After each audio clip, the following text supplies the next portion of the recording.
Hi, welcome back to the Louise Hunting Podcast. This is Levi. This is Wes. And this week we have Steph back on. Welcome back. What's up, Steph? We are at the NWTF convention. Sorry, I think all of us just have brain mush right now. Yep, it's been a long couple days.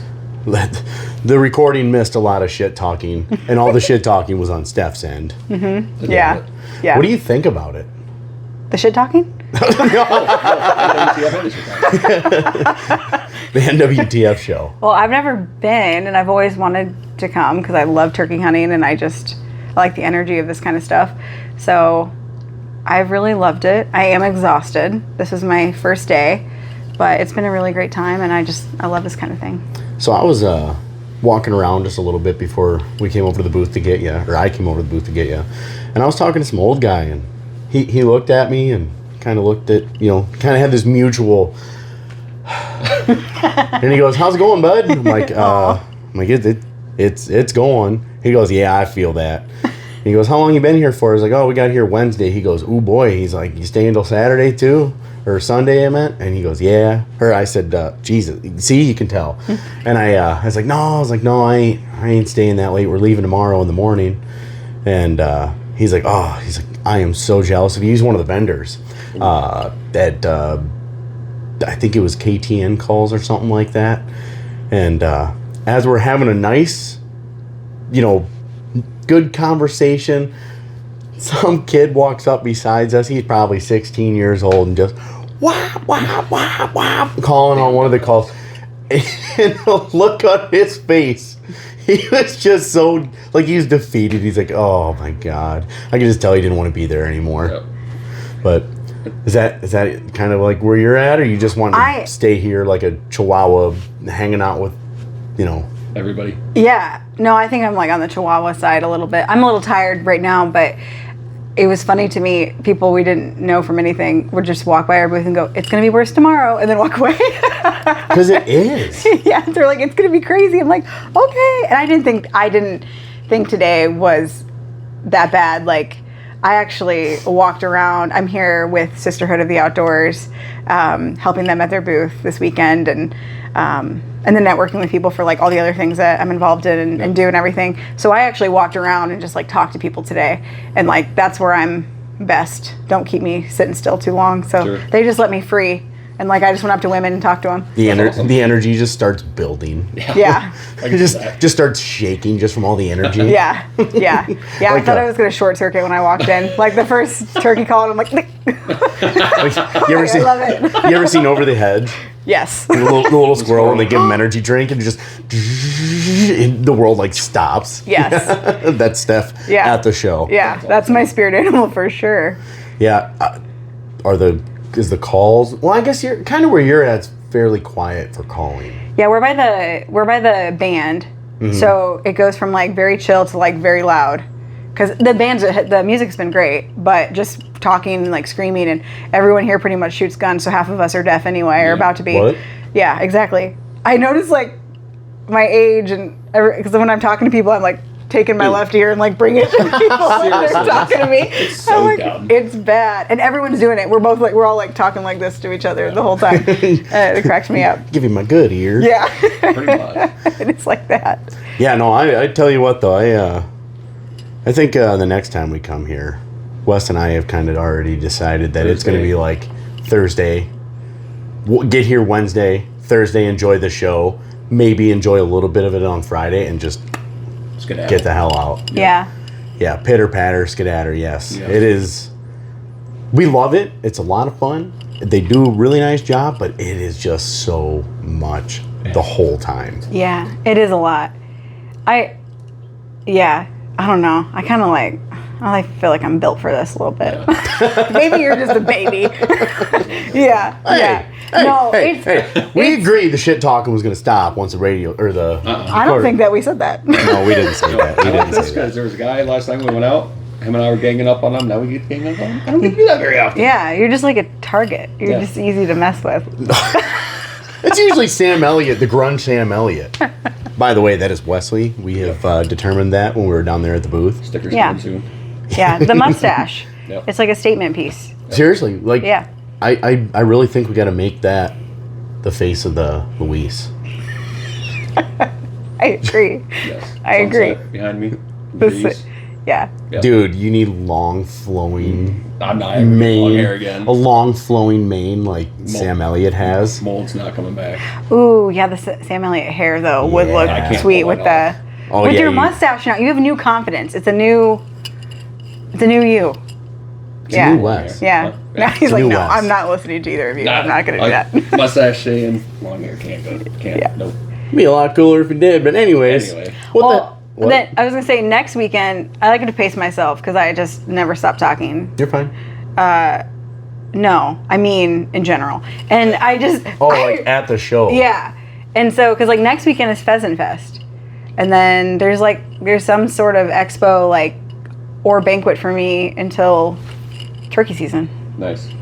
which I love, but Yep. like then you're just like peopled out after that. Are you going to the Deer Classic at all or anything? Yeah, Are you? yep. Got a booth down there too, or just going? Yeah, I'll be with Safari Club International. I'm on the board Okay. for Iowa, and then they're a big sponsor of Outdoor Mentors. Nice. So You I really go- are going to be peopled out. Yeah, You're going to really need to get out there in the woods and like. Decompress. I know. I I know. Holy cow. It is a lot, and I feel like after tomorrow, hopefully the week is a good break. But then Pheasant Fest, like, well, you guys have ever been Never. Pheasant Didn't even Fest? know about it It's- until you said something one of the times you were on the podcast. Oh, so it's in Minneapolis this year. They change it, but it's not as big as Sure. NWTF, but it's still pretty. It's still pretty big. Yeah. It's one of my favorite ones. This has got to be one of the bigger shows in the United States, I isn't think it? so. I don't think it's the biggest, but I think it's got to be pretty damn close. I would think so too. Yeah. Yeah. Maybe it is the biggest. Well, they said 84,000 people yesterday. Really? Oh, dude. Wow. There was probably like 100 and some thousand a day for sure. Yeah. So last year, we stayed till Saturday, right? We Yeah. left Saturday. We were gonna stay Saturday, and we got here like nope.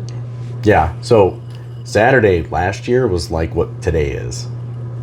And Yeah. today, or yesterday, was like what Friday was. Yeah. And so we walked downstairs this morning and we're like, what the fuck? Like, was a lot. oh my God. I was just like, I'm way too hungover for this. I need to turn around, go back to the room. I did too. Yeah. I went and walked around for a very short bit of time. Came over to the booth to see if you were there. You'd already taken off. Chihuahua Energy down the aisle. Oh my gosh. I pretty much turned around and walked back upstairs and just laid down over there. Yeah. I was done. Well, and like for me, it's if I keep moving, I'm fine, Yeah. you know. But when I finally went back to the booth, they're like, "Oh, you want to sit down?" I'm like, "Nope." I just kept leaning because like once I sit down, I'm gonna start getting sleepy. Yep. And then I ate a burger that took forever to get, and just because it's so busy, line wise, and then I'm like, "Oh my gosh." Maybe we should have had you Sleepy. sitting on the tote. Keep it from getting sleepy. Oh, I'm fine. I'm gonna be fine. I'm fine. Mm-hmm. I'll be good. So, anyways, what we're here to talk about. How's hunting been? How's everything been? How's the outdoor mentors? How's... Yeah. So Outdoor Mentors is like crazy busy in the best way. We're going through a ton of growth and changes, and we have a new CEO. Nice. We have a new director of development who's like helping us with like fundraising. We are planning on hiring many more program coordinators, which is like what I do. I'm the Iowa and Missouri program coordinator right now, and kind of got the green light to also expand programming into other states. Awesome. So I'm planning to hunt in Kentucky and Tennessee. You just did a hunt in Arkansas, didn't you? Yeah, that was with my women's program that I Okay. do. How was that? A blast. I always have a good time. But I'm sure like listeners know, like waterfowl season in general has been not great this season. This is the last season. Sure. And what bummed me out, This is how it was. Sometimes I forget we can do that. it was a great time, and I loved the guides that we went with, and the girls were a lot of fun. What I was bummed about is I've been to Arkansas a number of times to duck hunt and keep going back because I think it's so special. And the ladies who went with me had never done that. And so like they kind of had it like built up in their head. And it's like it was not anything the guides did. It was So- just literally the season, like, Yeah. and what's going on. So basically, they're sitting there waiting to see just clouds of mallards and teal. Yeah. And everything just pouring in. Yeah. And they get like, what, groups of 10 every couple hours. Yeah, and they weren't coming in. They were coming in a decoy. So we saw lots of birds, but they were not interested. Oh, my buddy and I, we the one that got to be quiet about that thing that I showed you. Mm-hmm. Yeah. Mm-hmm. Because he listens. Yeah. We were I'm gonna ruin it before I even do it. Yep. Yeah. Big mouth. But either way, we were talking towards the end of the season. Just everything needed to be called at constantly. Mm-hmm. Like we couldn't let off the calls. And every time, and I talked to another guy down there. He said the same thing. He's like, yeah. He's like, if you had 10 guys in a group, he's like, even if they sucked at calling, he's like, you needed them to call because that's what the birds wanted. Yeah, I had my like calls on me, and I didn't plan on calling at all because we were through an outfitter or whatever. But like at one point, I was kind of just messing around, and he like he was just like, yeah, and I'm a decent caller, but he's much better than me. But we did get a single from that. So that was cool. One is one. One is one. Yeah, I think everyone did have fun. I definitely am someone like I always have fun doing that. So that doesn't mess with my time, especially when I can tell like the effort they're putting in and like trying to show us a fun time and the company you're keeping when you're there. And like I had a fantastic time, and I hope like I don't know, Arkansas is definitely a special place to me. So. Sure. Do you guys only shoot one duck down there? No, we shot 4. How many days? 2. That's not terrible. The first day, the only duck that came in was a pintail, and the girl really wanted a pintail, and she got it. So that was a huge one. That was like her dream duck, and she got it. So how many girls did you take down there? 3? 3 and myself. Yeah. Yep. So did everybody shoot one? No. You didn't shoot one? No, I shot the other 3. What the hell? She's like, yeah, I'm going to take you down on this hunt. Now listen. You're going to shoot all these ducks and shoots them all. These girls would totally have my back on this. I don't know if they would even listen, and I wouldn't even claim this. I should have just lied to you. I should have edit this. Nope. No. I should have just lied. But I told them I was going to be backup. Mm-hmm. And the first like mallard that came in, the guy, I was closest to him, and he made a comment about, well, he was just going to shoot it because there was like a tree that kind of like blocked it, and all the girls were like, what? And then it like kind of flared and went up over the tree, and I was the only one who had a shot, and I got that one. So that, And then I said I was going to shoot at the end, and then I got him at the end. Shut up. I'm terrible at it. Yeah. Don't. And trust me, it's actually as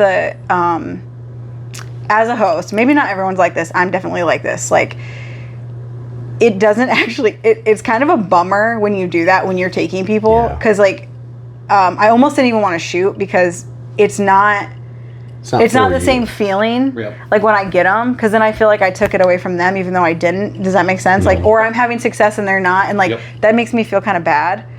But I like with waterfowl, you know that like you need all the guns. Yep. Yeah. Like, so it just was what it was. I mean, I've had situations like that. What I tell everybody, all the new people that I take out, young, old, whatever they are, you get the first shot. Everything after that is free game. Yep. Yeah. But what I mean by that, for the listeners to understand, I think you got that. But when they come in, you, Wesley, are shooting first. As soon as that first round goes off, yeah, I might be freaking super fast on the gun, wide erp over here. Get up and shoot. I have all 3 of mine gone before you probably have the next one off. Sorry, but you got the first shot. Yeah. That's how I do it. And it's also like all those ladies can shoot. Like, we had groups that I missed for sure. Oh yeah. Like, so it wasn't. If you ain't missing, you ain't trying. Right. Like, so it's not. This happens on all the. This has happened to me with other people where they're trying to take me and then they end up shooting everything too. Yep. So it's happened both ways, and I hate to ever like, I don't know, like claim ducks, when you're shooting into a group. But when it's, you just sometimes know when it's who it is. Yeah, samples. Yeah. Blue winged teal. Everyone just gets pumped up and excited, Yeah. Like, well, I don't know. It's so funny because samples and that's like me and him all season last season. Felt like it was just us. Every group that we'd shoot into, I got that one. No, I got that one. All right, fine, it's yours. I got that one. No, you got that one. Or I got that one. No, here, you have it this time. We're really good at separating the ducks. And yeah, unless there's jewelry on them, which I've seen people be real greedy about that. No, personally, I've seen it, I don't know if you've ever experienced that, but I definitely have. Yes, I have. I've had this. Come on, you're gonna make this not work. No, not the podcast. The long game. Yeah. Anyway, turkey hunts coming up. Yeah. A lot of for Outdoor Mentors, like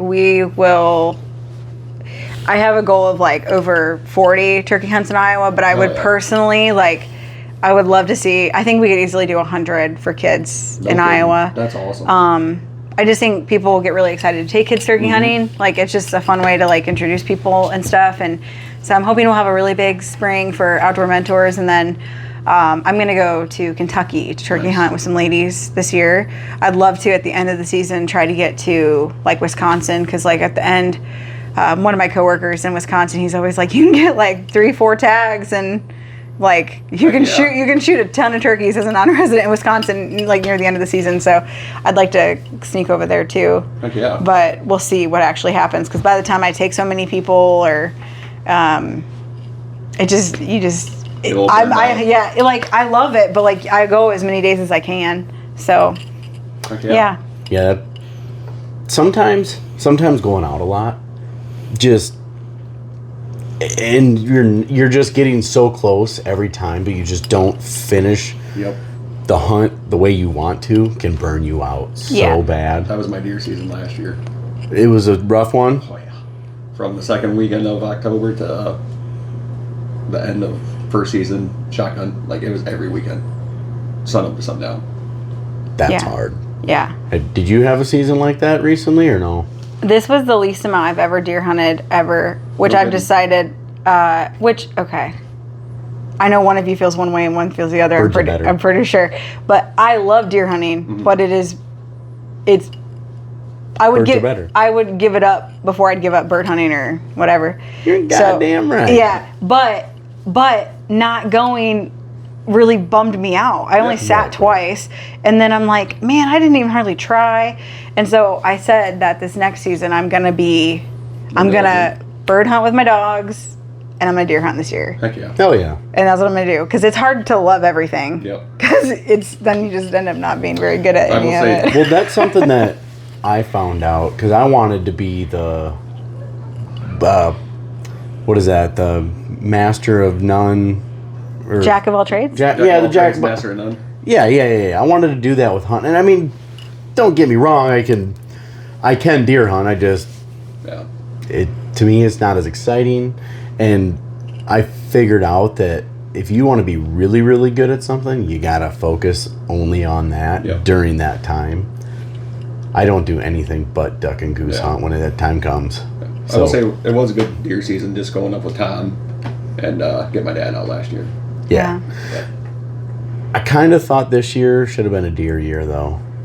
It was rough out there. Yeah, I think for me, I don't know if it's joy. I think it's conditioning, coming from a family who really loves the deer hunt. Sure. And a competitive dad and family who's like, oh, your buck's not as big as mine, and playfully. Yep. And so it's this weird, probably unhealthy drive in me to okay, haven't gotten a nice buck for a couple years. It's time. Yeah. It's time again. I don't care if it's miserable. I'm doing it. Yep. Yeah. And then it'll be fun at the end. That's worth it every time. Yeah, I love deer. I do love deer hunting. It's just a different kind of fun for me. Sure. There's a different feeling of fulfillment too. Yeah. Yeah, it is different. I gotta give it to the deer hunters. There is a different feeling of fulfillment shooting a deer versus any birds. But what I like about birds is you just have that constant fulfillment. You're just dopamine. Bah, bah, so happy. Yeah. Yes, exactly. The Chihuahua syndrome. Yeah. Yeah. Deer hunting is pretty much the only time that I'm still, and I can sit all day deer hunting though. I can't. Yeah, like I cannot. oh. I am a. I'll be sitting in the tree stand. I did that though. Was that 2-3 years ago? I'm just sitting there and I was just like vibrating. I'm like, I gotta freaking do something. Like I cannot sit here anymore. Yeah, it's. Do you saddle hunt at all? I'm going to. You are. Yeah, but no, hang on. Did you pull the trigger? No, not yet. Pussy. No. I just like I have one and I like dabbled, but like I just like my brain. I don't know. Like I'm really. I know quite a few ladies who have just like completely recently just like went all in on saddle hunting and they love it. It's like they love just like the run and gun of it.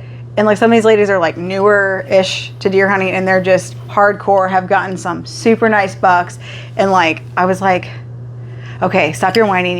You're gonna do this. I just imagine myself swinging around up there though. I'm just like, The only reason I want to is like I'll have my main stands, but slow day. I can take it out, set it on the ground if I want to go. So screw it. Well, that's I love that. Wesley and I were looking at he was looking at the saddle. I just happened to be in the background.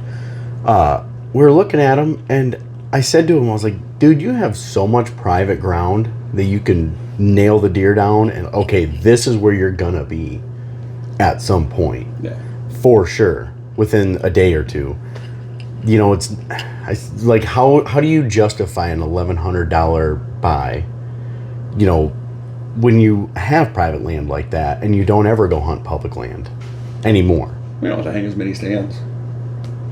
But you don't have to worry about going out and changing rat straps. Isn't a deer stand like $300?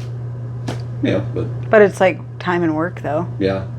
That's worth something too. It is. I mean, you know how much I probably spend on like ratchet straps and stuff. Yeah. Not $1,100 any. Eventually. No. Not a year, but yeah, in like 10 years. It'd still pay for itself in the long run, I think. Especially if you use it all the time. Well, I remember my girl math. I think we talked about this at the booth earlier. Yeah. Because like my $300. Yeah, like the marsupial set is so cool. Shout out to them, it's so cool. But I like wanted the 9mm like holster. That's what I went. What? You gotta have the mic a little closer. Oh, 9mm holster that marsupial makes. I thought it was really cool, and I was just gonna get that. And she's like, "Hey, did you know it like attaches to the harness?" And I was like, "What?" And then they have like all these attachments, and I was like $330 in.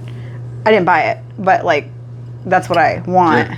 Why not? Well, I was just doing my girl math of like, okay, how much? I'll use it all the time. I use it all hunting season. You should so probably just buy it tomorrow. Probably. No. But that's his like $1,100. If he's gonna use it all season long, it was worth it. He doesn't have to do the work of all the big heavy stands. Have you ever put a tree stand, like a big tree stand up? Yeah, it sucks. Yeah. It does suck. It's awful. I hang on. I don't use lighter stands, but I put hang on stands up, so that's even more work. Yeah. Yeah. I don't know. I felt like the saddle stand. I mean, you have to do that every time with the climbing sticks, though, and then tie yourself in when you get up there. Time is money, Wesley. You get up a tree pretty quick. Dude, can I please be there the first time you put a saddle on and climb a tree? Nope. Do you deer hunt ever? With a shotgun with a group of guys. You guys should do like a challenge, like a hunter challenge. What do you mean? Like, okay, like you guys could both have like the same kind of like saddle. You could and you guys could like challenge each other. Okay, you have to set up the duck one for him to do. You're gonna do like a little race. You know what I mean? Like put the boat out, the setup, like successful hunt, come back, and then he's gonna set you up. You're gonna get in a saddle and you're gonna do it, and you're gonna just not picking up what I'm putting down. I get what you're saying, but like that idea. The funny thing is to see if you get from perspective. Except I'm not going on the water. I was gonna say, can I even get you on a boat? Yeah, you'll get me on the boat. I like that you guys don't like the same things. Actually, I think that's great. Well, it's a good dynamic for the podcast. Absolutely, I agree. I'm sure people get tired of hearing me go, "Oh, waterfowl, waterfowl, waterfowl," and. But then you probably got another half of the group that's like with you. They're like, "Oh yeah, waterfowl's better." All the cool kids. Yeah, the cool kids. Straight down the middle. And then you got the upland hunters. I'm gonna call out Colton over here, that are just like talk about pheasants, quails, partridge, anything of that sort, and you're in. But we don't really talk about that a whole lot. We don't really do it. I do. Oh, you do, yeah. Yeah, well, I have 8 bird dogs. My fiance and I have 8 bird dogs. We have setters and English cocker and 2 American Brittany's. Is it ever quiet or calm in your house? So your fiance has 9. He also has a Chihuahua. Yeah. Right. When you said that, I was like, well, you called me a Chihuahua earlier, so I feel like no. I mean, yeah, like a few. They're not all in the house, Sure. So we have like a good kennel set up for them. I see your Snapchat stories. It seems like they're in the house. There's a lot. 3 of them in the house. 3 is very different than 8. That'd be insane. He leaves. What was his name again? Thomas. Thomas. So Tom leaves. Can I call him Tom? He prefers Thomas. Okay. Thomas leaves the house. She goes outside, opens the kennel up. Come on, doggies. Come on. I know it. I can just tell it happens, doesn't it? If 4 of them can technically be in the house, there's 4 of them that can, because they're like potty trained and all that. Sure. But the other ones, like if they were potty trained, yeah, you're absolutely right. But it is. I work from home, so like I love. That's a great thing because I get to be with them, especially when they're young and like training them and like starting them, and I have that luxury to do that. But to like try to focus and like do your job with that many dogs in the house when they're like working There's no dogs. freaking way. Yeah, it just gets like they have their time with me in the house for a while, and then they're a pack. I mean, they're a pack. Like they want to be together. So eventually, the ones that are inside are like at the door, like crying, looking at me. I'm like, okay, time to go outside. So Time to play. it's more. It's the setup we have is really nice, and we have a big area, and we live surrounded by public hunting. Oh, nice. We can walk like. We have CRP at our place, and Awesome. we wouldn't have the amount of dogs we have if we didn't have a good setup for them. Like we just, they have a good. They have the room to They go. can burn energy and I stuff have like a that. really stupid question, and I don't No even such know thing. if I should really ask this. But when you have more, obviously, if you have more than one dog, is it bad to leave them in the same kennel all the time? Like if you have a large kennel, so like my dog Daryl, he has a kennel. I'd probably say the outside kennel is like the size of this hotel room, and then the inside kennel is like half that size. Would it be okay to like have another lab in there with him, or would he like if I had another young male, would he just like beat the shit out? I don't think he would, but It just depends on the dog, I guess. But all of ours have an individual run, so like they're not like locked up together. They're all right next to each other, but they're not. Like locked up together. But as you get to know their personalities, I think that's something with like over time too. Like there are a couple males, like when everyone's together, when we're out hunting, they're fine. But like if I was gonna leave them in a kennel together, I don't know if they'd kill each other, but they'd fight. Like they would be trying to like be more Show dominant than dominance. the other. And yeah, and you just kind of like know that as they get older, and everybody who has dogs knows that. Like they all have their personalities, and not one of our dogs is the same. Like they all have different quirks and goofy, very smart, sassy things that they do, and you just like pay attention to them. And the like super fun part for me with our dogs is when we started figuring out like which ones like hunt well together. Like when you start to see which ones like benefit from hunting together and which ones kind of maybe mess with each other. Like we've got 2 of our females. One of our girls, she gets a little spicy when the other female's out. She's not mean to her or anything, but what she'll do, she'll go on like a fake point. no. They fuck with each other? Yes. What? And she'll go on a fake point. That's awesome. Because then, do you know what honoring is? Like Yeah. when a dog honors the other one. So she does it so the other female will honor her and then takes off. She does it to her all the time, so we don't hunt them together very much. I don't love know that. anything That's about awesome. dogs. What's honoring? So like, it basically means like, hey, I trust you. You're on point. I'm gonna stop here and I'm gonna point too because I trust that you're on bird. Okay, I see. Yeah, I so see what they're- you're saying. And that could totally ruin whatever dog that would be honoring. Like their she- confidence, or they'll Yeah. make it. Sure. They'll make them sassy and do it to other dogs. You know, it just depends on your dog's personality if they can like deal with it or not. My dog isn't. It is very funny, but it's like when you're trying to do a good job, you're like, I was gonna say, Yeah. I was just It's- gonna ask if like you hunt them all at the same time together. usually. Probably not. Like it depends. Like there's some of them it totally depends. There's so many scenarios, but usually we break them up into groups of 4, like right now. So, and we'll rotate them through. We don't always hunt the same 4 together every time. And what's really cool for me to watch, and like Thomas went to school for dog behavior, and Oh, that's cool. I really love like starting puppies, and he's definitely more like likes to finish them kind of thing. And so it's fun for me to like watch us work on stuff together and like learn from him. But you know, something that was really beneficial for me with like my two Britneys, because those are the two that I came with, Stone Cold Steve Austin and George Strait, Straight and Stone. Thank you. And when I love hunting them together, generally when they're doing good, because they have opposite strengths.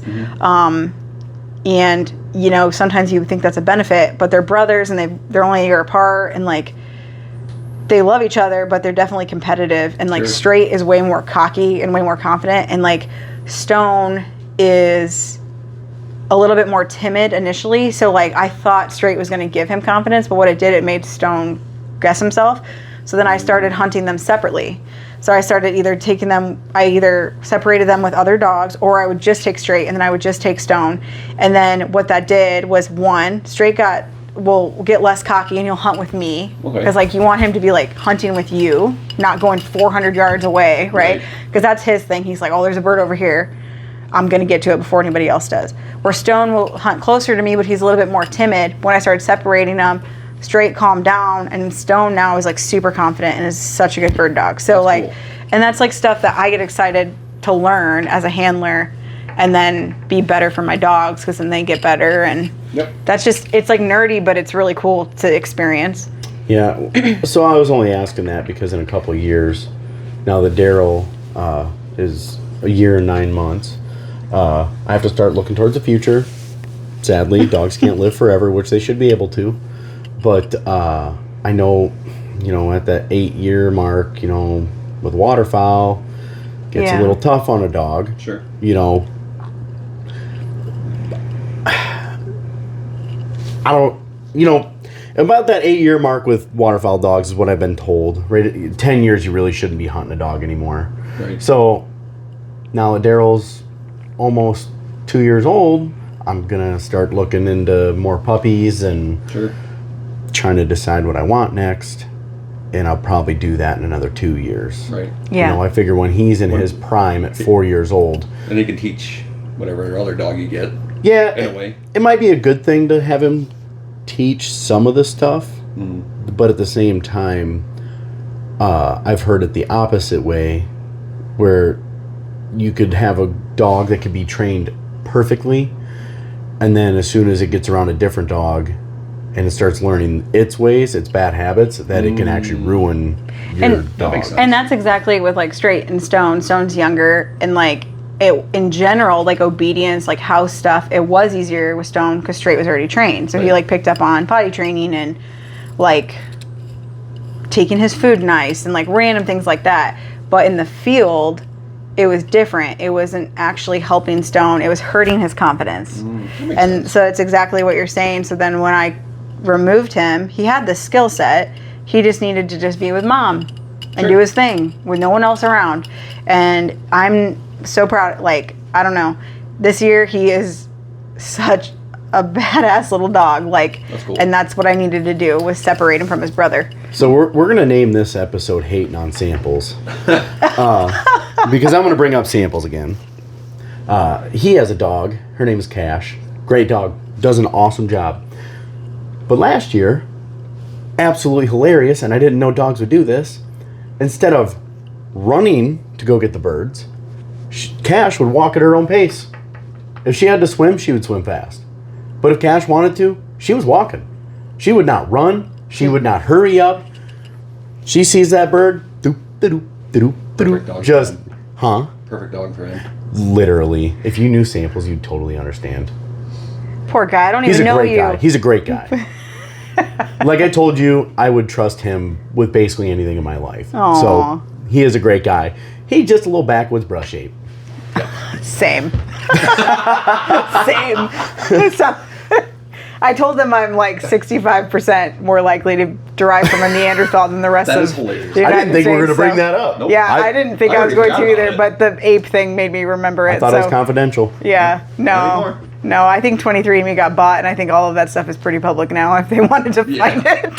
So as we find out, thing. Steph is not a caveman, a cave woman. Yeah. Neanderthal, not the same thing, but... It's not? That's fine. I don't think so. No. What? No. I'm more likely Google. to have like a Nowhere to go with big it. head and hair on my knuckles. I think cavemen Your have it knuckles like don't have any hair. no, they don't. But I'm just saying what it told me. Okay. A big head and hairy knuckles. So you know what to look forward to when you're about 60. I know. I got nothing. It's first time on here. I got nothing. I'm sorry. Oh, that's I'm good. getting more comfortable with you guys That's the good. more That's I'm on good. the podcast, I think. Oh boy. So And I'm tired. So back to our buddy Samples. Samples. Poor Jamie.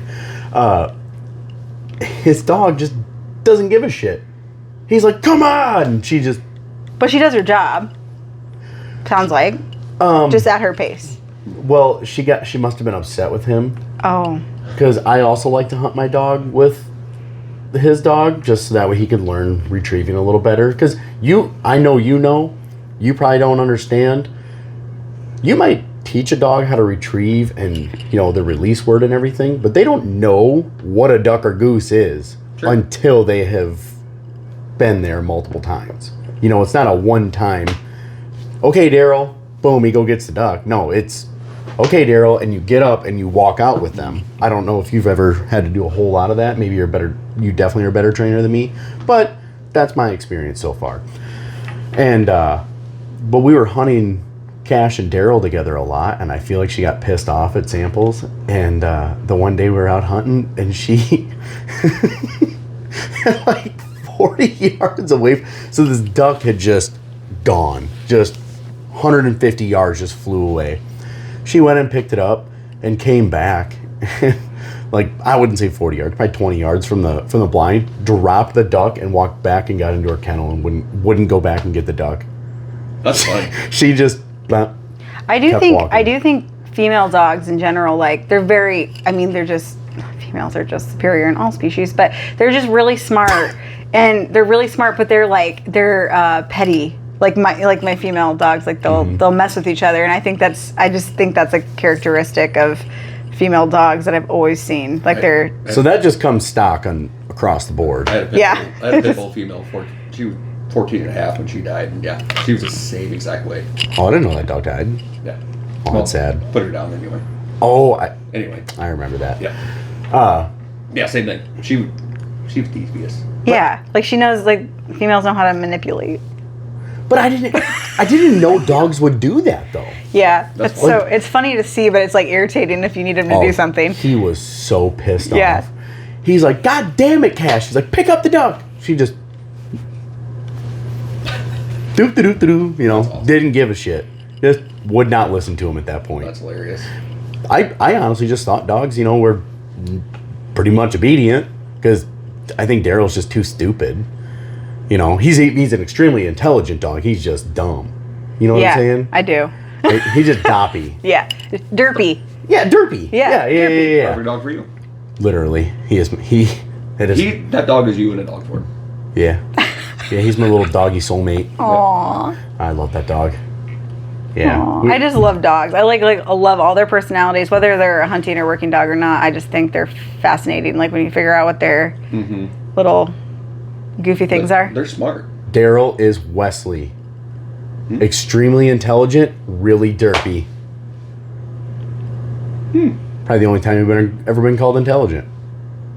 But that's probably why I love my dog so much. Because I like Wesley. He's my buddy. There you go. Yeah. Oh, you got a two-legged me and a four-legged me. Let you know. I'd rather have the four-legged one. Aww. No, but I don't know. I take a lot of my experiences that way and have to look at like what you've got going on with your dogs. And I'm a little bit jealous of how good of a trainer your fiance is. Like I've seen the videos, I've watched online and whatnot. It's impressive. Your thanks. Facebook and whatnot. I mean, he just does an amazing job. Aw, I got to thanks. give it to him. He's gonna love hearing that. No, it's really cool though. I've seen a couple of them too. Yeah, it's just like doesn't command respect from like the dogs just automatically give him respect. Yeah, he definitely has which is annoying, but he definitely has like an energy about him that he doesn't have to, I don't know, like he doesn't have to be super overly stern with them to get the point across. And all of our dogs do respect him. That's really cool. Do you know what that is, Steph? He's What? the alpha. You might have to learn this. What? You can't let the dogs get away with things. Oh my God. Did he tell you to say that to me? Does he say the exact same thing? Like every day. I knew it. Yeah. He's I like, knew they it. love you, but they respect me. I'm like, you can't let him get away with things. And I was like, but they love him, but they're obsessed with him too. Like, Right. in a different way. But it's definitely like, I mean, my dogs do listen to me. Right. But they kind of like, They know they can get away with They it do more. get away with more with me, which is my fault. So But he's the pack leader. I guess. Yeah. I guess. We can edit this part out. Nope. Yeah. It's the same way with my dog at home too. She's not Yeah. even going to tell him that she did a podcast. She's going to be like, yeah, no, it was a good time. We were down there, you know. Yeah. No, we'll make sure You to wouldn't tag even him. like. You wouldn't even like it. Yeah. We'll make Well- sure to tag him in it. And he used to be like what you said, like when he's also going to be like, he also said, you only get good if you do one thing. He's also going to say that to me because he used to be all in duck hunting. And it irritates me so bad because people all of a sudden started telling me these stories. We live like in a pretty good duck hunting area and I like to duck hunt and I have a little boat and I want to go with him. And he has calls sitting there and I never really thought anything of it. And then, like, he started calling for me one day. I'm like, you're pretty good. Like, let's go. He's like, no, duck hunting's stupid. And then walked away. And then his buddies were, like, talking about, like, when they used to go with him on his boat and with his dog and everything. I was like, what? Who is this man? But he's all, like, he's pretty much, like, all in on one thing. His So- buddies are like, man, you remember when he was cool? Yeah. But he is, like, very, very much, I think pheasant hunting will probably stick longer. Like, and I'm sure to some extent he had a good lab before, and I'm sure to some level, like, doesn't waterfowl hunt because of that. Plus, it's harder. Like when it comes to, we were talking about this on the way up here. Like just some of the, I don't know, you're fighting for spaces in waterfowl in a different way than you are anything else, and there's just more. I love waterfowl hunting. It's how I started. I love it very much, but you just get a lot more animosity in that group of people sometimes. So it's just a lot, you know. So my I can one, understand that. Yeah. Colton, actually, gonna say him again. So he switched over to pheasant hunting. He went from waterfowl, and he said that, and I think it was in college. I don't want to tell his whole story, but I think in college he said he decided to get one of his dogs that he has now. I think it's Vern.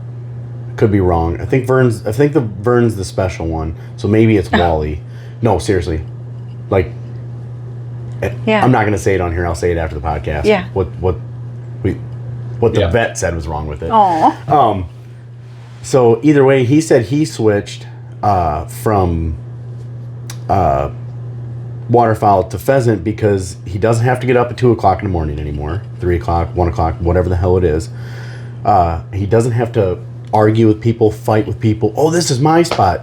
It's public land. You can't have a spot. Nope. Get the hell out of here. Either hunt with me or get out of here. You know? Yeah. So he said that's why he ended up switching over. And I think that happens to a lot of people, and it does take waterfowl hunting is so, like, addictive, but, like, anything you love, like, the joy can get sucked right out of it sometimes, and that will do it. So I totally understand. I just give him a hard time because I'd like to go with him. Well, we've never waterfowl hunted together, so. And that's why I go hunt in the marshes where there's nobody ever at all. You should go not hunt the marshes because there's never anybody there. Please. Yeah, and I'm if a you big follow water me, hunter. I can send you his pin. If you want to, I'm just kidding. I will never go. I will I'm never just go kidding. duck hunt with you now. Actually, I only said that because one of the hunts that I just went on with a bunch of ladies, just when we were talking at the end. I'm so sorry, guys, that I'm saying this to you. This isn't gonna happen. We were talking about how fun it would be for like the fellas who've done us wrong to like create a Facebook page of where we just like all females like share their hunting pins and fishing pins. I feel like somebody's probably done that. Oh, for sure. We were gonna do it on like a big scale, though. Like where a bunch of us just show up to like one pin. That's any of you awesome. ladies that are listening to this Yeah. that are a part of that conversation with Steph, you can send me those pins. Yeah, right. And I think we could like that'd be kind of fun. Dude, thank God I never really had a girlfriend or anything growing up. Because I have nobody who would have my pins. Nobody would ever have my pins. Only me and samples. And they're not just hunting pins too. They're like mushroom hunting pins, fishing pins. So my girlfriend, she don't even hunt, so she don't have my pins. Yeah, I'll tell her how to get them though. if she wants. She doesn't need to hunt to get them. I'm just kidding. That's awful. So she actually, I don't share my location with anybody. And I guess one day I was all drunk at the bar and I'm like, here's my location. You can have it. And I gave it to her. And so Snapchat, if you wanted to know, only pings your location when you open up the app. Mm-hmm. So she said that I'll leave in the morning and stuff. Like, oh, bye. See you later. And what? No, I just put my down and get tired holding it. And she'll lay there and stare at it and make sure that I get to where I'm going safely. Because she said that every time she looks at the my location in the early mornings, she's like, and it's not out of anything, you know. There's no ill intent to her looking at my location because I'm going hunting. What it is she's scared. She's worried. She's a little worrywart. Yeah. Nothing wrong with and that. she says every time that she looks at it, I'm in the middle of the river. Like my little person is in the middle of the river. And she said it just makes her so afraid. And I've told the story on here. I think I've talked to you about it, where I went out in the fog. It was like 3 o'clock in the morning. Didn't get to the spot till almost like 8:30. And she said that she looked at that and just messaged me because I was in the middle of the river and she knew it was super foggy. Because I told her that it was. I sent her a message, said, hey, it's super foggy. I probably won't talk to you for a long time. I need to operate the boat and only operate the boat. Yeah. And she said that she was messaging me left and right, trying to call me because my little icon, I must have opened it when I was on the river at some point on accident. And it pinged my location in the middle of the river, and that's where I was at like 8 o'clock in the morning. Was in the middle of the river, and she said she was freaking out. Can't say I blame her. At least Yeah. you know she's looking out for you. Yeah, I agree. I think someone should always have someone's location, like a trusted person. Like you should probably have it blasted out there for everyone to see. But I do, like, my brother and my fiance are the only people who know where I am. I just tell my parents like kind of the general location. Yeah. My dad, he always calls me. Like if I don't call him at the end of the day, after a duck hunt, he calls me. That's good. That is good. Yeah, I get why people like want their privacy, and I totally understand. But especially with like how many like newer hunters like I've taken or talked to, like I feel like that gets lost. Like I feel like growing up, it's always, my parents are always like, call me when you get there. Let me know where you are. Where exactly are you? Like they are really adamant about that. And I get why people get annoyed by it, but like, please, if you're gonna go hunt or fish by yourself, like someone needs to know where you are and have a good idea where your stand is or whatever. Okay, I agree with you, but I am just gonna say anybody that ever comes hunting with me in the future, I swear if I open my Snapchat map and it is with you and me at the same spot and I can see it on the map, we're gonna have a conversation. Because I don't need people knowing my spots. Well, don't put it on your Snap map. Well, that's what I'm talking about. If somebody is on, like, because that's how she has my location. Oh. Is on Snapchat map. Well, everybody's going to find you. No, she's the only one that has it. Oh, I got you. I just went in and people that can have it. Okay. Yeah. You're fine. Oh, you're fine then, yeah. But I'm saying other people that I take hunting. Like if you have your location on Snapchat and I took you out hunting and you were out there taking pictures and all of a sudden, if I did that to you, I would be very obnoxious about it to make sure that I knew that you knew that I was there. I'd be like, I'd make sure. I'd be like, hey! I knew that was going to happen at some point. I know, sorry. But that's what I'm just saying. That's what I'm saying. Like, if I open up Snap Map and you're next to me on the map and I can see that I can, see your location. What did you say earlier? It's public. You can't hold spots. You can't do anything about it, but what a hypocrite. I know. A little bit. First off, screw you guys. Second off, if I'm taking you on the hunt. No, I get it. Yeah, that's like golden rule. It's, yeah. Like, my spots aren't necessarily secret because everybody has hunted there that is a duck hunter that hunts the Mississippi River. But at the same time, like, sometimes you find those places where the ducks are landing or the geese or whatever the hell you're doing or deer are at or whatever, and you just don't tell anybody and you try to keep it as quiet as possible so that way you know and maybe 2 other people because they might have seen the same thing you've seen. I think that's a huge part of like every waterfowl group I've ever hunted with. It's a pretty tight-knit group who've been waterfowl hunting together forever. and they keep their group to a certain size. And I think one, it's because they like each other, but like I think it's also like these are my buddies, and I don't want to fight them for the same spot because maybe they knew about it together. So it's like they go in a group, and that makes sense. If you, for example, samples took me. Yeah, for example, samples. I thought I said for a samples. For example, samples took me. That is a like just word soup. Like if he takes me out to a spot, I will call him. Like if I want to go hunt the same place, I think maybe it was you. I showed a picture to where my dog is out in this little sandbar. I took a picture of him with a goose. Samples literally took me there the day before. He just had to go to work. I'm like, hey, do you care if I hunt this spot? And he's like, I don't give a shit. I'm like, well, I gotta ask out of respect towards you. You showed me this spot. I would have never guessed to hunt here. You know, ask at least. Like yeah. You know, that's what I'm talking about. It is. In all hunting things, like any place like that, I know that's hard because I agree. Like if you take them there for the first time and then all of a sudden like they're there all the time, that's kind of like I have another example. Like I didn't do this on purpose to these guys, but like a couple of my friends, Kyle and Caleb, they took me hunting in an area that is public. Well, a friend of mine had moved from down in Bellevue and he moved up to a different place. I'll keep this off the air, but he moved to a different place. He asked me, he's like, hey, are there any places to hunt up here? He's like, that you know about? I'm like, yeah. I was like, I know a spot. Dropped literally in the middle of this area. I said, this is a general location to be at. And well, those guys happened to go out there and they were talking to him because he was actually pretty close. From the sounds of it, it sounds like he was pretty close to where we were actually hunting at. Probably pretty easy to see with all the grass beaten down and flattened. And they're like, oh, yeah. They talked and he's like, oh yeah, you know Levi Berthel? I'm like, oh yeah, how do you know him? And then they were like, oh yeah, he dropped me the location to this area. And they were kind of like, what? But I didn't do that to give up this spot. The point is a friend of mine, hey, this is an area.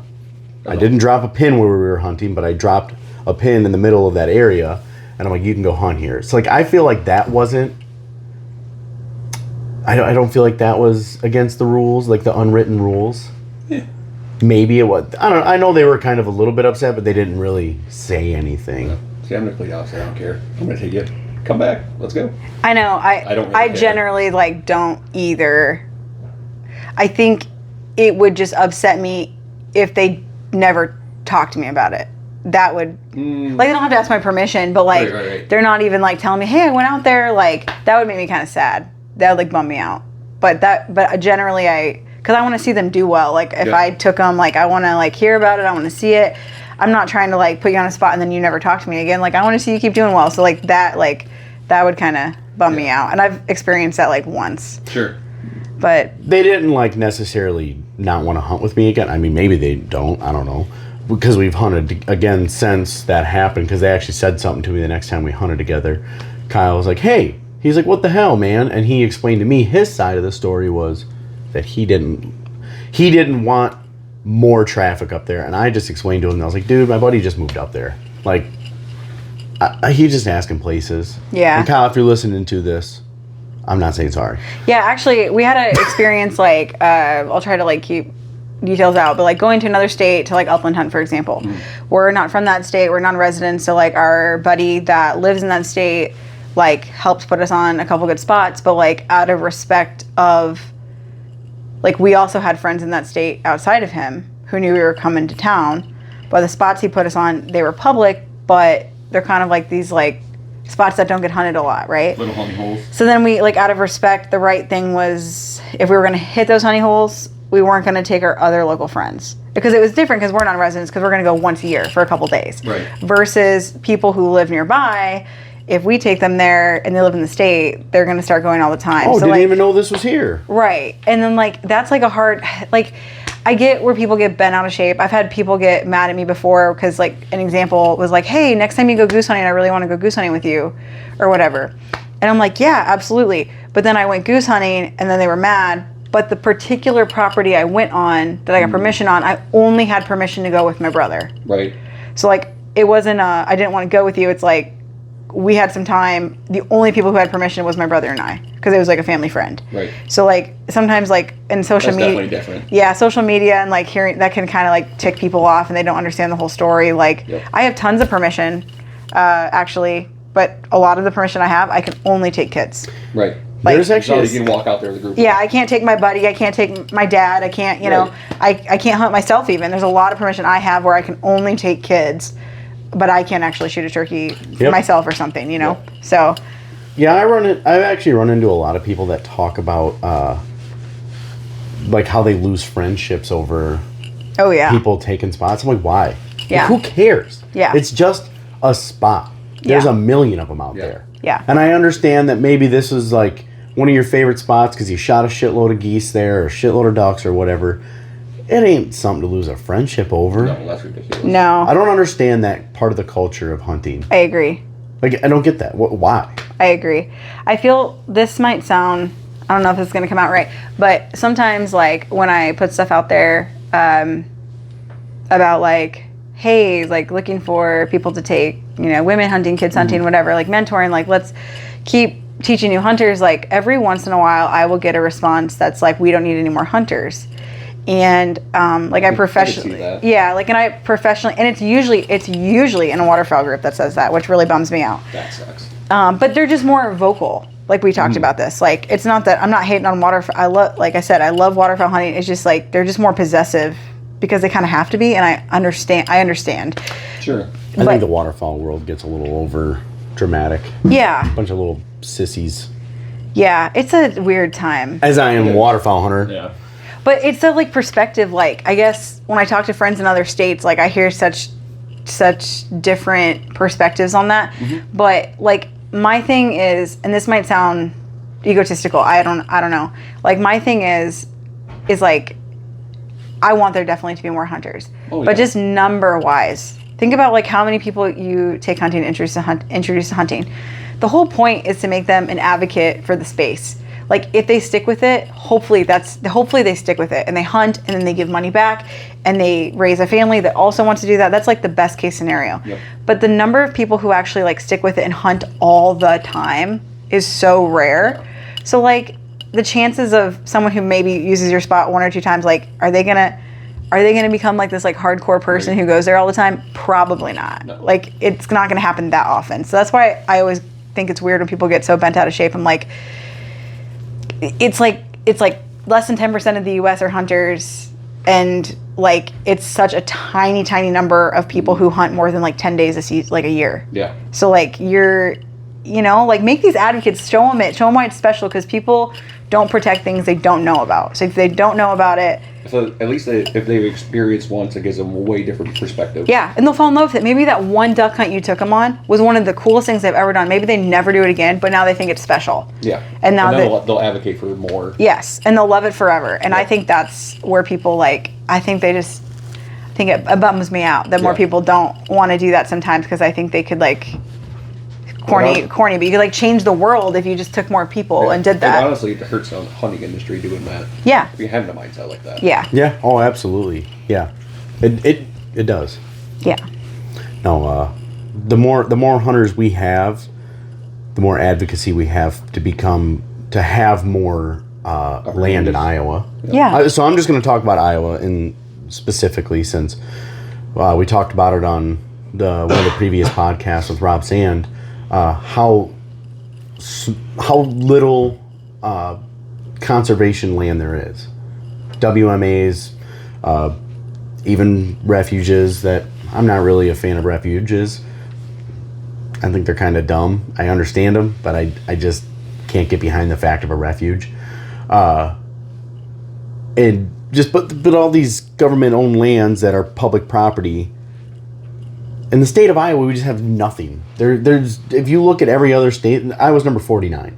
I think Next to Rhode Island. I was gonna say Rhode Island. Yeah, I think, which is wild. Yeah. but it makes Yeah. sense. I mean, Rhode Island's that big on the map. You know, Yeah. Iowa's that big on the map.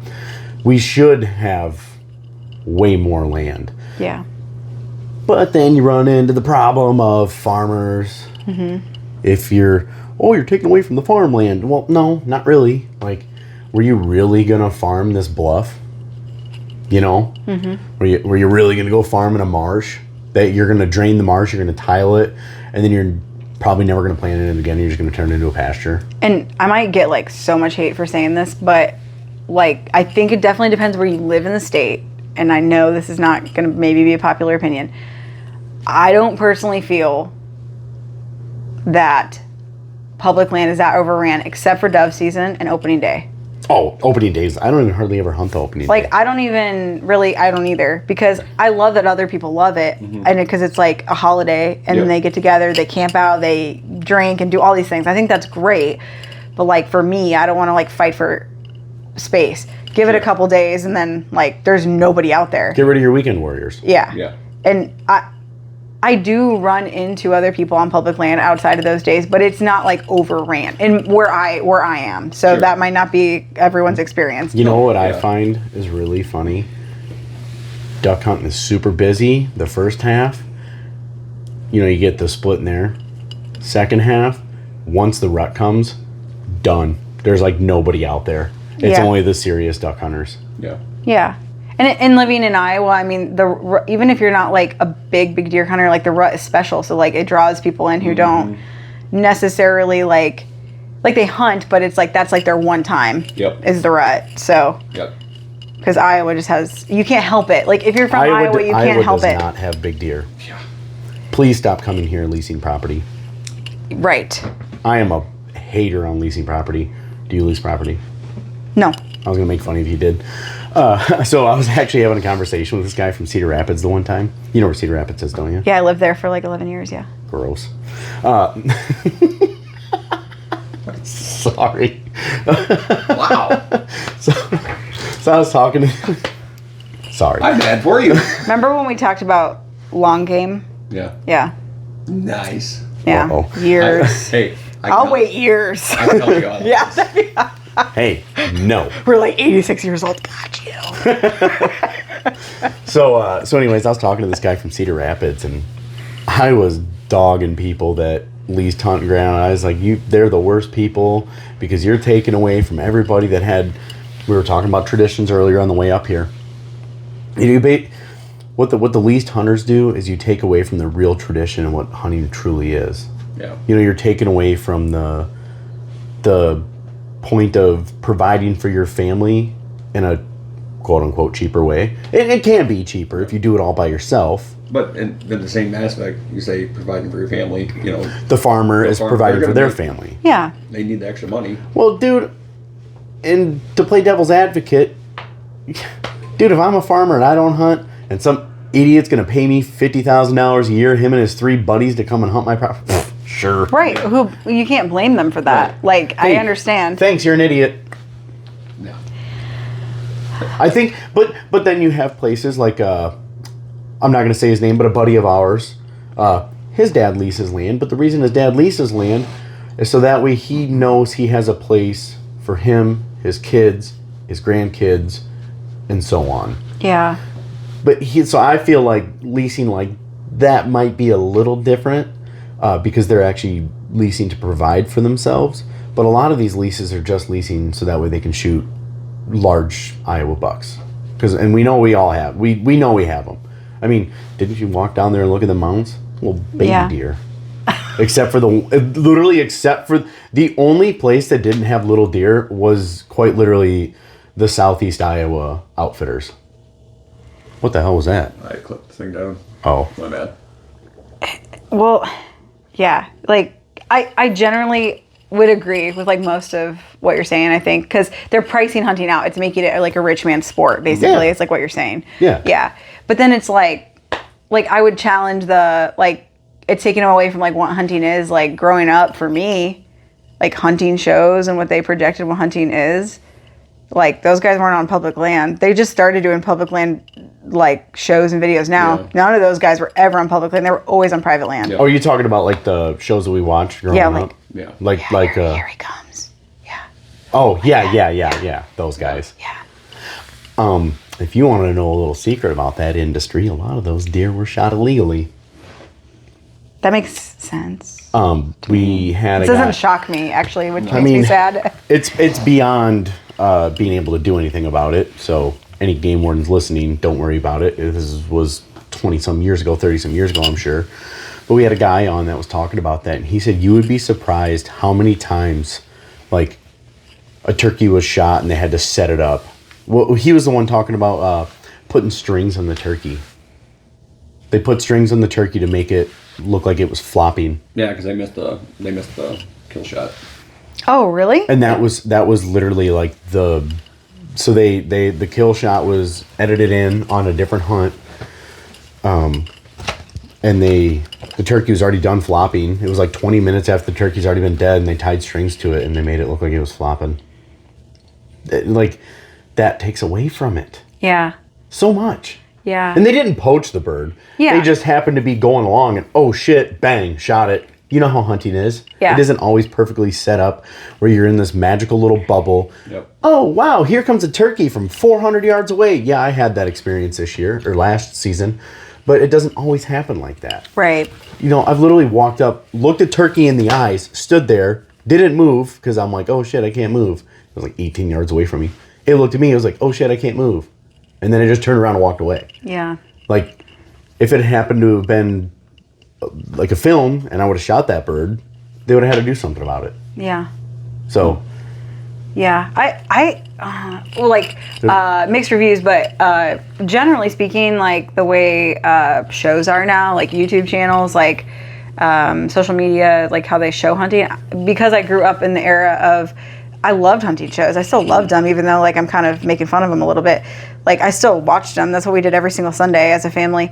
But I do love how that's changed and the perspectives have changed and people can be creative with it. Like I get people think social media is ruining hunting. I hear it all the time. But I think that stuff, like showing like Hunting Public and the YouTubers mostly, like I think do some really cool stuff, and that gives like a way more realistic perspective of what things 100%. Are. So we are not affiliated with this guy, but honestly, Kendall Gray, for little kids, like his videos are a lot like what little kids like. He's a young kid himself. He puts in the work. You can tell he puts in the work. He tries very, very hard. He does a very nice job, and he makes it more engaging for the young kids. Yeah. Like it'd be somebody like his videos are something. His videos are something I would let my daughter watch and be happy that she's watching. That's awesome. Them. Like he isn't 100% hunting all the time, but it's what his videos are. It's from preparation to the hunt, stuff down, to the kill, to the cleaning, to processing, to cooking. Yeah, and I don't remember shows being like that when I was younger at all. Never. No, because they're only about the kill. Yeah. And let's not be, dancing around the bush here. That's what hunting is. We're killing. Yeah. We are. There's no way to go about it. But so that's like, that's what people want to see. Yeah. Kind of weird saying it like that, but that's what people want. Yeah. They don't want to watch a buck walk past at 500 yards 30 times. No, they want to watch it at 30 yards get shot. Mm-hmm. So I know a lot of those bigger shows and stuff. I mean, look at how many of them got caught with baiting, got caught poaching. Yeah. Like, now think of the ones that didn't get caught. I mean, seriously. Yeah. Yeah. There's a lot of that out there. Yeah. Yeah, a girl was telling me a story about a guy in her state who, like, I know this, he got in trouble because he was, he knew where all the big deer were on public land, and he, like, created, like, a site or something and doing, like, leased hunts, but he was leasing public land. I still don't understand how people fell for this. I'm very confused. But this is, like, not that long ago. And he basically was putting it out there, like, big deer, like, lease land, like, he's like, basically, like, do it yourself, like, sends you a pin, puts you on deer. And people were consistently getting big deer. So they're just like, yeah. Huh. And, like, that's one, it's that's horrible that he was doing it, right? But then it's like, if he kept getting, like, these big deer off of public land, he's, like, not a bad hunter. Like, right. And I mean, by bad hunter, like, obviously bad ethical choices. Right. I don't support that. But, like, I'm still interested in, like, how he was so successful with big deer constantly on public land. You know what I Sure. mean? That part I'm fascinated by. Not the fact that he was cheating the system and doing that. I don't think that's good at all. I don't condone that at all. But it's still fascinating that he did that. And I'm also wondering, like, does no one have Onyx? Who are these people? Do they not know where they were? Were there not signs? I don't understand. Yeah. But this is not the first. Maybe Like, this is something someone they do. that someone has done this before. Right. Because least hunters are ignorant. They just want the big deer or whatever. Sure. And by ignorant, I don't mean that they're dumb. They're just ignorant because they don't know. You know, the whole definition of it. They just don't know. Yeah. They have no idea. They've never been involved in this, so they probably honestly don't have. They're like, oh, I don't need to do the research. There's pictures and proof and whatever. Sure. No, that makes You know, sense. $1 million doctor. Oh, screw it. $10,000 go on this hunt. Yeah. Yeah. So It's- but how do you not run into other people? well, I think that's probably ultimately how it got like ruined was like No. people knowing. What are you doing this out guy's here? doing. This is my leased property. This is public land, stupid. Yeah, so I'm sure it had to be enough, something but like that, it happened enough times where he had multiple clients and they got multiple big bucks. So I'm like, I don't know, how long does that take? Yeah, so that's like also, that was not in Iowa, but and this is a story that I heard that I think is, I mean, from what I understand, is very factual, but like I wasn't there, you know. Right. But like maybe that would also be like maybe public land in some places isn't that bad because obviously no one was calling them out on it. I don't know. I don't know how that works. It's That's just interesting. fascinating to me. Yeah. I'm just more like it's obviously there was some skill there if you got a bunch of really nice bucks off of Especially public on land public, that no one else was getting. So Yeah. I don't know. No, I agree with that. Yeah, like again, not That's putting okay. in a lot- that's Don't putting in a lot of work. yeah, like don't do that. Like that's horrible. Like that's not cool. But it's also like Kind of impressive. yeah, Yeah. like he's a good like he knows like how to get them. I'll give You him guys, that. Yeah. you guys ready for the controversial statement of 2026? Food plots are baiting. No. Yes. 100%. What's the difference between you going out there planting corn and me going out there and dumping a bag out? I get it. Planting it takes some effort. So does carrying a 50-pound bag of corn out to the timber. I suppose. What's the difference? I guess if you're playing the food plot, you're not doing it. Well, yeah, obviously you're doing it just for deer, but No, you're doing it. Baiting is food. So do you field hunt waterfowl? Because you You're do. goddamn right. If it's legal, Same I'm thing. doing it. Okay, so it's the same thing. So but you're saying what you're doing is the same thing then too. Oh, yeah. Okay, Oh, so yeah. you're not being a hypocrite this time. No, I'm not being a hypocrite. I'm just saying that. I'm just calling a spade a spade. Yeah. If you are going out and planting a field in the middle of a 50-acre timber for a kill hole, food plot is baiting. Just legally. I haven't hunted like every state in the United States to like compare or anything, but I will say like from what like I have hunted deer over bait in like the South before, in like these thick crazy woods where there's just tons of deer, and like the way that they like the locals talked about it when you do that was like the only way you're going to get deer in is if there's bait. Like Right. you are not getting on deer unless you have corn. right. And so like I mean, from my experience, that very much seemed true. I mean, so is that bad? I mean, I don't know if that's bad. So like that's ethically bad. So I'm just going to use. It was legal, so I I'm mean, just I don't going know. to use one of Right, our. right. I'm just going to use one of our friends as an example. Clinton. He doesn't come on here very much anymore, but if he never planted a food plot in his property, why would deer go there? They never had a reason before. It was just a cross through. They might have had a bed in there somewhere, but if he didn't put the food there, they wouldn't go But there. is there anything that we hunt that like we are only successful because their food's nearby anyway? Well, yeah, you gotta hunt their food. Right. I mean, I hunt some, like, where they go hang out and do nothing all day. What do they call that? I like agree. I agree that with what you're saying, but it's like, but If you're it's like the whole point of hunting is like to be where they're at. yeah. And like, so Well, what I'm saying you know, is- like is- trapping is that. Like Trapping is baiting. Like rich man bring, how do they say that? Rich man bring corn to water to corn. Poor man bring corn to water. No. You ever heard that? You never heard that? Like, He's crazy. like basically they're flooding the cornfields, Yeah. or they're just throwing out handfuls of corn. Oh, like Yeah. you were saying. So like that's where I kind of, this is probably not a very popular opinion. Why can't we bait? Why can't I go out there and throw corn? No. Why? Like I don't get it. Like if you okay, why can't I go out there and throw a pile of corn out in the timber? Like there's already corn over here. There's corn over there. There's beans over there. If I just throw some corn here, it just makes them stop.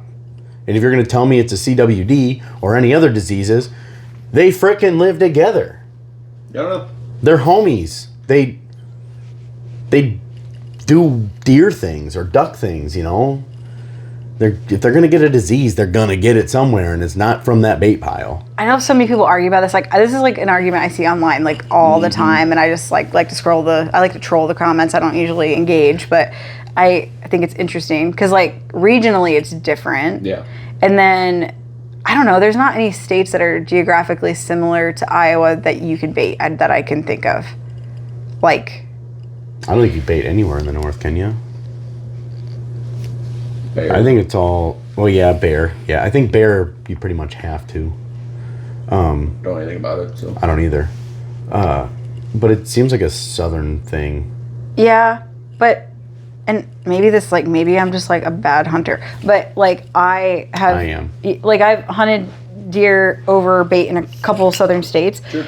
And I mean, I was waiting for a velvet buck, okay?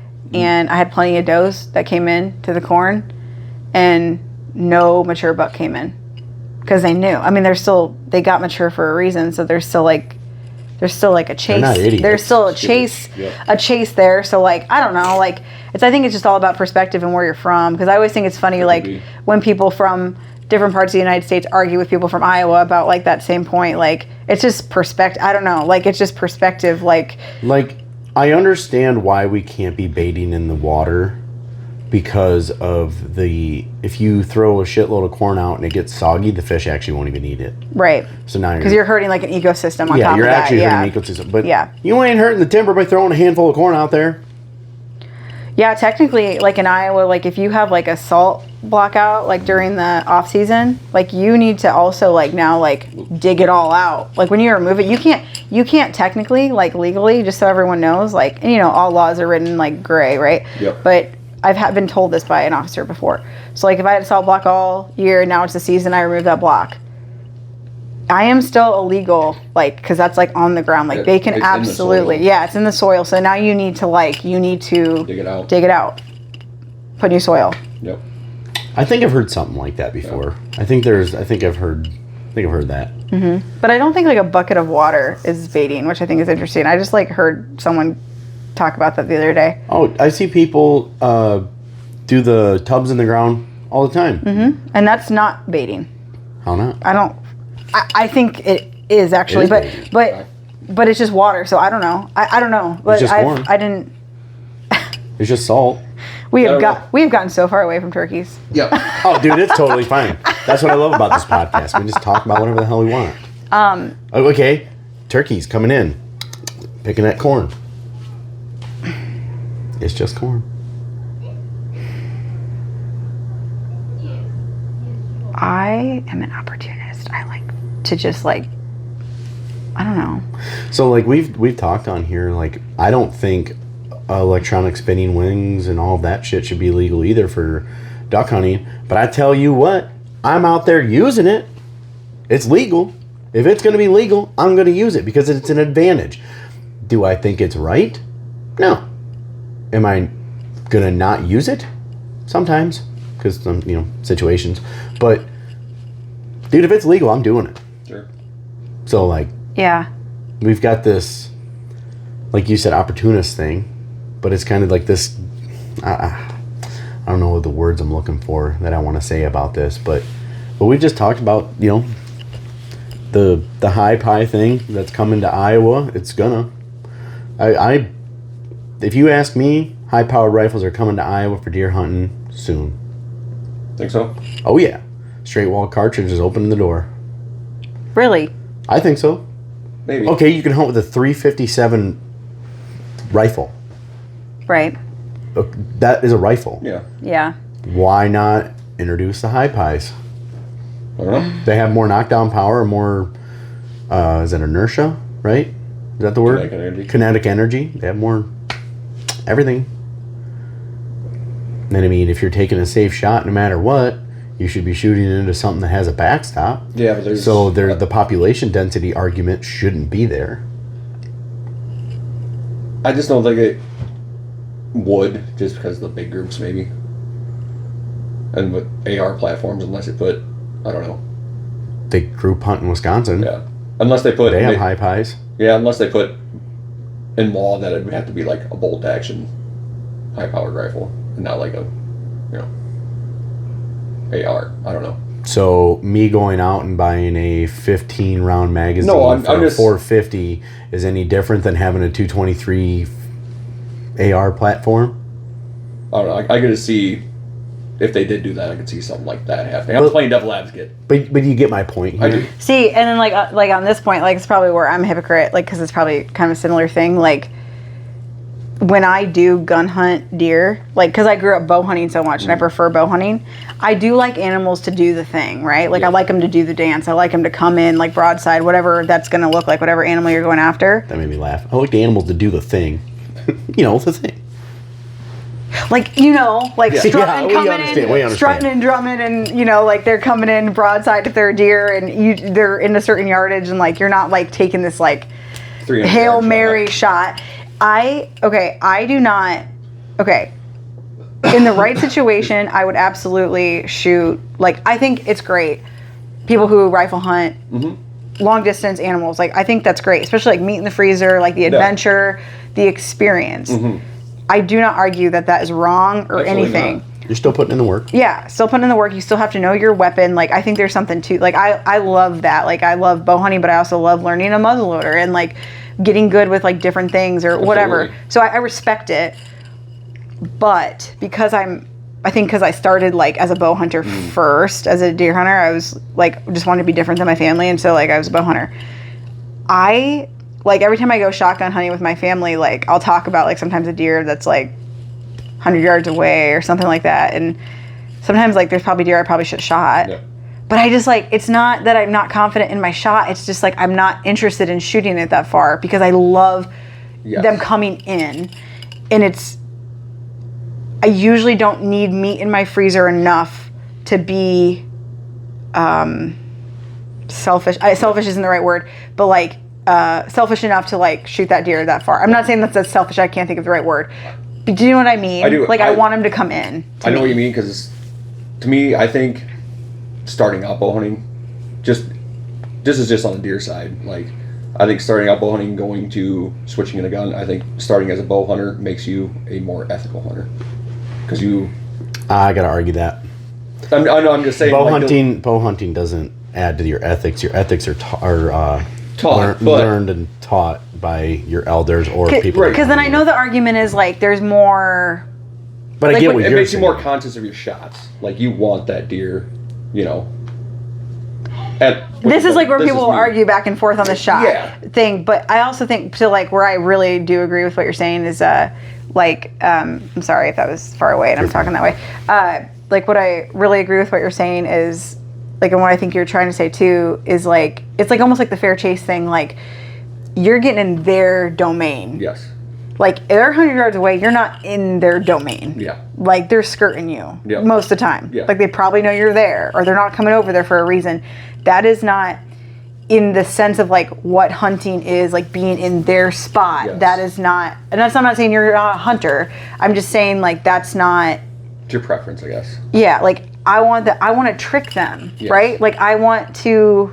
That sounds bad, but, like, I don't mean it like that. A lot of people understand what I mean, but like, it's like trapping. Like I think that like actually opened my mind a lot to like why I like to like even shotgun hunting. Like I don't ever shoot a deer more than like 50 yards away, and I had plenty of very nice deer I could have shot much further with guns that would have gone 300 yards, but I don't because it doesn't like bring me joy. It doesn't like give me the same feeling. Yeah. And like, yeah, I don't know. I want something 50 yards or closer. Pretty much every single time on everything. I've shot a deer at 160 yards, and I've shot a deer at like me to Wesley away. I had the same feeling each time. Yeah, and that's okay. I was happy. And that's okay. I think that's where people argue because we don't all feel the same about it. Yep. Like I think, and I understand why people feel the way they feel, but there's like a my okayest hunter friends say like what makes your pee hot or whatever. Like that's what they say. Whatever. Chlamydia? Whatever. Oh my god, no. Like what they mean. What I just remember him saying that. Like that's a weird thing, but it stuck with me. Makes sense though. But like if a small deer gets you excited, shoot it. If a big deer gets you excited, shoot it. A close deer, shoot it. Whatever makes you feel good and you feel good about yourself and you had a good time, that's what you should do. Yeah. And that's what excites me. Yep. It makes me feel like it makes me feel like I'm developing my skills when they come in closer to me. Right. That's like my own head space. I'm pretty much in the same. Like yeah. when it comes to deer, on that one. when it comes to deer, the excitement of getting close isn't there for me. Turkeys. Yeah. Turkeys, getting that. I think it's more difficult to get a turkey between your feet than it is to get a deer at 20 yards. I think personally, because their senses are so much sharper with their sight and sound. A mouse farts behind you and they're gone. You know what I mean? Yeah. Like everybody shoots a deer every year. Everybody shoots a turkey every year. Not, you get what I'm saying? Yeah. Just over exaggerating here, but it's still a difficult task. And I think if you find turkey hunting easy, if you find any type of hunting necessarily easy, then you're not, in my opinion, not doing it right. Mm-hmm. I agree. If you're not challenged through the hunt, are you really hunting or are you just shooting? And if anything ever starts to feel like that for me, like I probably am not hunting it as much anymore or not really that season at all. Like if it starts to feel like mundane to me or like easy, which I don't think has ever been a thing. I've definitely had seasons where I'm like, man, that was simple, but I don't feel like but then my next hunt's not simple. So, right. I mean, I agree. Like if it's easy, then maybe you need to stop doing it. Probably. And maybe not even necessarily stop doing it, but just stop doing it the way you're doing it. Try something else. Yeah. Like, get off of your uncle's 150 acres that you have been hunting since you were 7 years old, and you know exactly where they are every single time, doing the exact same thing, sitting in a blind, hunting with decoys all around it. Like, have you ever done that? Yeah. It's freaking awesome. Yeah. It's a rush, but it's also like a cheat code. You know, if you sit in the middle of a field with decoys all around you, turkeys are coming, especially if you've seen them there. It might be a waiting game, but they're coming. So if that gets, this is boring, go to public land. Go to Gerald's house down the road that, never hunted here before. Let me go try this out. Sure. Try new things like you just said. New states. Yeah. Do the hard stuff. You don't want to not love it anymore. Like have you ever, everyone's probably met like the person who just doesn't love it anymore. Yeah. Like they burn themselves out. If I ever get that, I'm just going to hang everything up. Yeah. For at least a little while. Yeah. I don't know if I actually have met anybody that just, okay. No. Yeah, I met a guy that doesn't love it anymore. Yeah. Yeah. Poor guy. It's not always for the same reasons. It's probably not. Sometimes it's like the people that burn them out or whatever, but just lost the love of it. Yeah, and happens. I hear a lot of old guys say all the time, but it's cute because they'll say this and then they want to still hear your story, but they'll always be like, well, it's just not what it used to be, so I don't hunt anymore. And then they're like, yeah, probably not. And then you're telling them a story and they're like listening to everything you say, and I'm like, you want to go. I think that's their hunting now. Yeah. Especially like the older guys. Yeah. What I feel really bad for is some older guys that can't get out anymore that just want it. Yeah. They just want it. Yeah. And they just... like old hunting dog or something. They're just broke. Yes. To be honest. Like an old hunting dog. They're just out there. They're battered. Just like replaying some of the just not politically correct things we've said so far. I'm like, oh no. Oh yeah. I kind of forget that you got a young kid thing going on with the outdoor mentor. I'm like, just drop. Well, yeah. But yeah, check out outdoormentors.org. Sign up to be a mentor. Don't worry about what gets your pee hot. Yeah. Well, that's probably not the worst thing that we've said today. No. But yeah, I don't even know what that saying means. I just remember him saying that to me and I was like, what? And it stuck. Just whatever gets you excited. I don't know. Does your pee get hot when you get excited? I have no idea. No. But I don't know. It just stays a consistent 97.3 degrees. Oh. Well. Isn't that our internal body temp? Sure. 93? 98.6. I said 97.3. I don't know. We'll have to replay the tape. I swear he said 93.7. I don't know. I don't remember. Anyways. Yeah. Back to what I was saying, though, is the old guys, they're just, like you said, an old worn out dog. They're just tired. They're battered and they're worn. Their hips are replaced. Their knees are replaced. Their shoulders are replaced. I actually feel really bad for those guys. I know. Because I'm old guy someday and it's going to suck. I know. I love telling those guys my stories. Mm-hmm. Because like you said, they are just on the edge of their seat, like, oh, what's gonna happen? What's gonna happen? Yep. What's gonna happen? Is he gonna get it? No, all my heroes like really are like men that are 60 years old and older who are still getting after it, but they like still kind of hurt, you know? Yep. And like they're humble, and then you like see their wall or their pictures, and they tell you stories, and you're like, you did what? And like their eyes light up. Yeah, it's like my I could like sit down and listen to those guys all day and not say a word. Yeah, like I think the saddest. I love it. I think the saddest thing I've ever heard. Well, two things. One was when I went and bought that Final Approach blind that I have, my layout blind. I got there and the guy was, that's like a fucking $350 blind, brand new, and it was literally brand new. He put it together and then just never used it. Well, I got there and I asked him, I'm like, why are you selling this? I think it was like $100. I drove a long ways to go get it, so I spent like $60 in fuel. It doesn't matter. But either way, I was like, why are you selling this so cheap? I was like, you got anything else waterfowl? And he goes, no, I sold it all. I was like, well, what happened? I'm like, why are you getting out? And he goes, my hunting buddy died, so he's like, I don't feel right continuing the hunting journey this way without him. He's like, so I'm going to switch to deer hunting. I was like, damn. I'm like, that kind of hurt my chest, dude. I'm like, I'm going to have a rough ride home now. So like every time I sit in that blind, sometimes I feel like I'm with his buddy. Yeah. That's really cool. Yeah. Yeah. Like I just get that weird, like, I don't know, I'm like, man, I hope this guy's buddy, like, if heaven is a real thing, like, I hope the guy's looking down, like, hell yeah, brother. And then, like, the other thing that made me really sad was, I asked an old guy if he wanted to go hunting with me one time.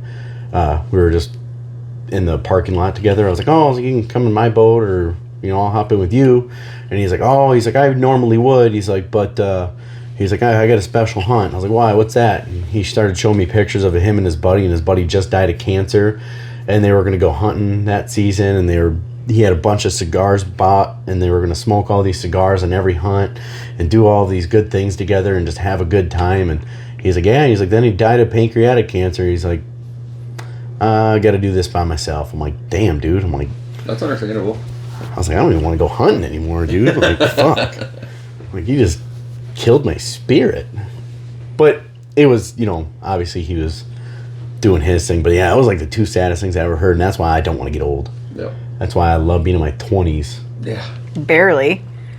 I'll be 20. What's today? The 16th? 15th? 14th? 13th.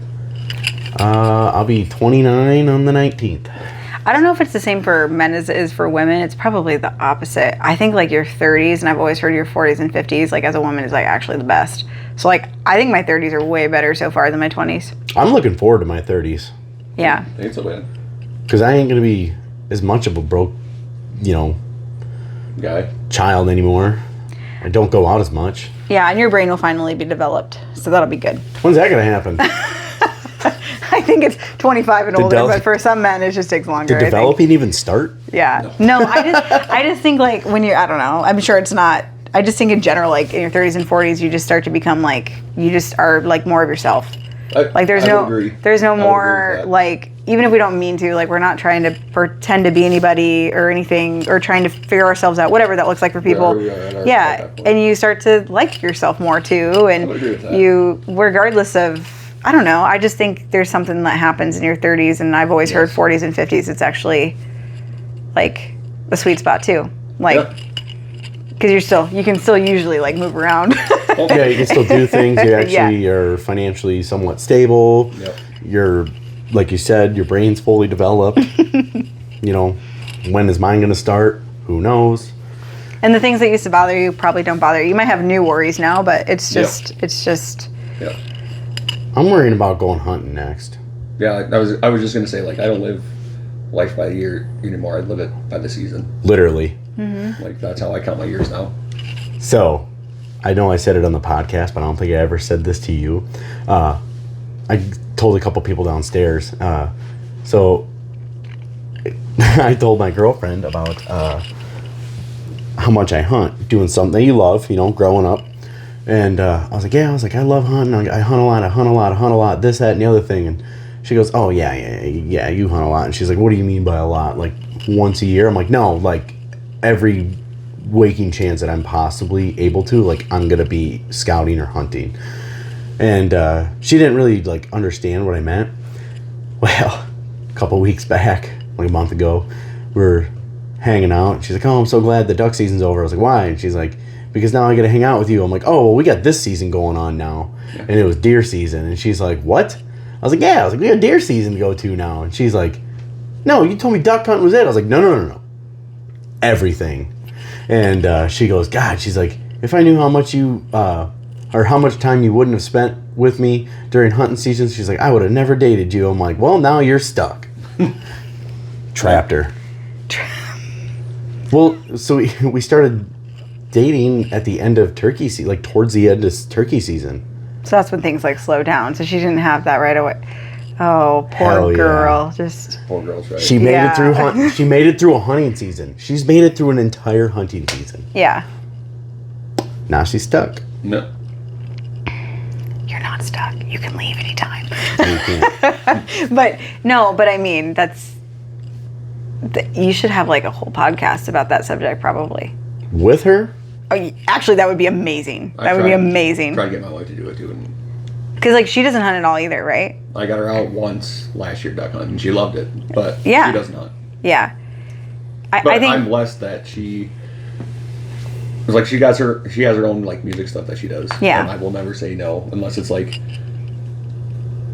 family stuff or like stuff that we actually have to do. Yeah. And the same way with me, I'm pretty blessed that she lets me pretty much hunt when I want.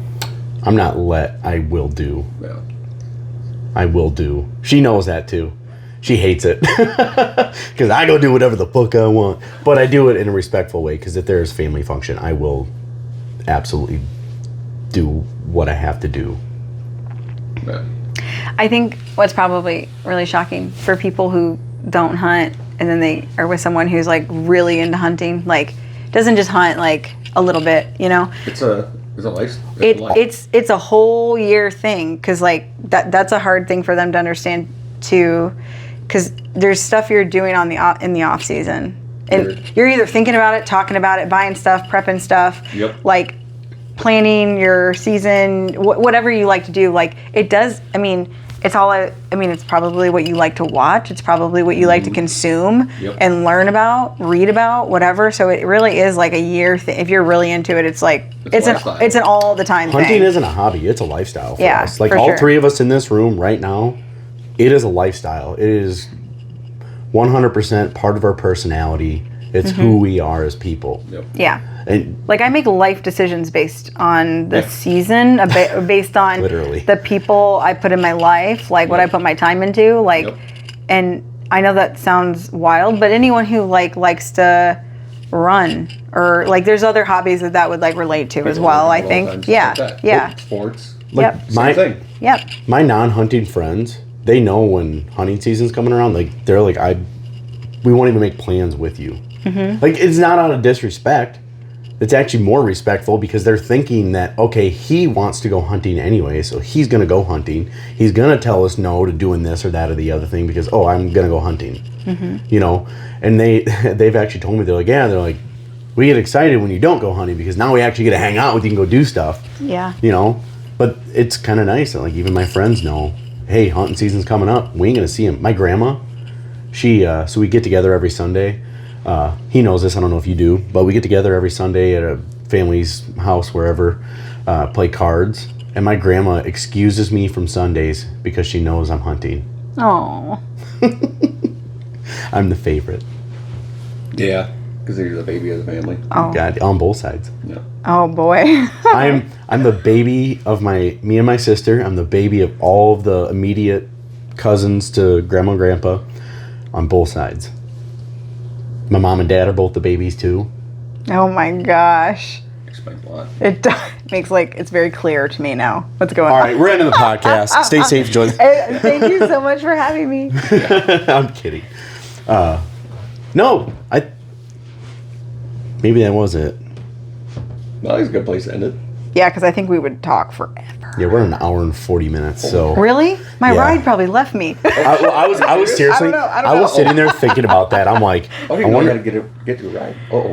I was like sitting here What time thinking. is I'm it? like, I wonder if her phone's vibrating. Oh yeah, I don't even have my phone. I don't even know where it is. 6:23. Ooh, shoot. You Yeah. gotta go. Thank you so much for having me. Okay. Good seeing you. Yeah. All right. So shout out to Long Branch Game Calls. Hit them up. Shout out to Plum Creek Archery. Hit them up. Shout out to Mentors. Outdoor Mentors, Steph. Yep. Any I'm other here with companies? Sisterhood of the Outdoors. Sisterhood of and the then Outdoors. Woods and Waters Project are my events that I host for women. So Steph Lane, very Googleable in Iowa. Find me, talk to me about hunting and stuff. You're gonna find a Neanderthal. All right. Yep. Anyway. All right. Fire. Yeah. Rock. Shots fired. Yeah. No, caveman talk. Okay. Gotta go. Oh, Yeah. oh, Thank oh, you. oh. Thank you. I thought it was more like. Ooga, ooga, ooga, Yeah, ooga. that's what I mean. All right. Okay. All right. As we end every podcast, stay safe Enjoy the hunt. and know the outdoors. Look at children. That's funny.